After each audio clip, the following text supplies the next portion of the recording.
खूप परफेक्ट कुरकुरी तिळची चिक्की आज आपण तयार करतोय। अगदी मोजून 15 मिनिटात तयार होते, झटपट होते, शिवाय बनवायला खूप सोपी। नमस्कार, मी स्मितूज रेसिपीमध्ये तुमचं खूप खूप मनापासून स्वागत करते।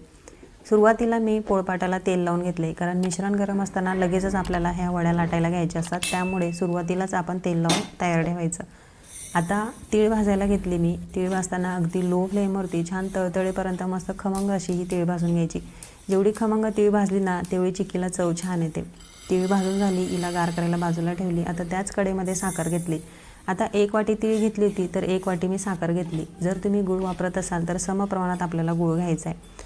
आता साखरेचा पाक करताना त्याच्यात पाणी वगैरे काही वापरलं नाही, मी फक्त साखर अगदी लो फ्लेमवरती एकसारखा चमचा चालवत याला वितळून घेतली। अगदी लो फ्लेमवरती जवळजवळ 15 ते 17 मिनटं मला एवढा वेळ लागलेला आहे। पूर्ण लो फ्लेमवरती सगळी साखर मेल्ट झालेली, म्हणजेच आपला पाक तयार झालेला आहे। या स्टेजला मी गॅस बंद केलेला आहे आणि याच्यामध्ये 1 चमचा साजूक तूप टाकले।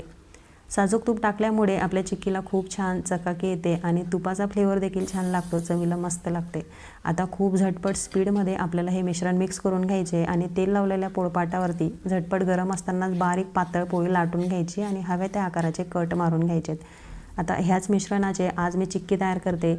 हवं तर तुम्ही छोटे छोटे गोळे तयार करून छान मस्त कुरकुरीत असे छोटे लाडू तयार करू शकता, खूप छान कुरकुरीत होतात। याआधी मी चॅनलवरती मस्त मऊ लाडूची रेसिपी टाकलेली आहे। तिळाचे मऊ लाडू जे लहान मुलांपासून तर आजी आजोबांपर्यंत सहज खाऊ शकतात, अजिबात दाताला दुखापत होणार नाही, इतके छान मऊ ते लाडू होतात। अगदी परफेक्ट लाडूची रेसिपी आहे, नक्की चेक करा, मला खात्री आहे तुम्हाला जरूर आवडेल। मी डिस्क्रिप्शनमध्ये देखील लिंक देते।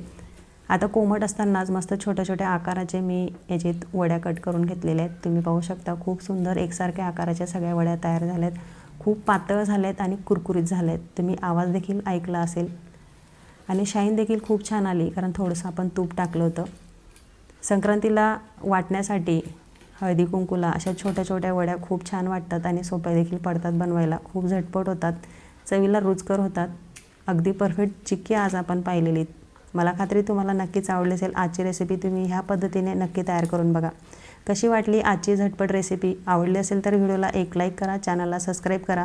पुन्हा भेटूया अशा छानशा रेसिपीसोबत। तोपर्यंत संक्रांतीच्या खूप खूप शुभेच्छा।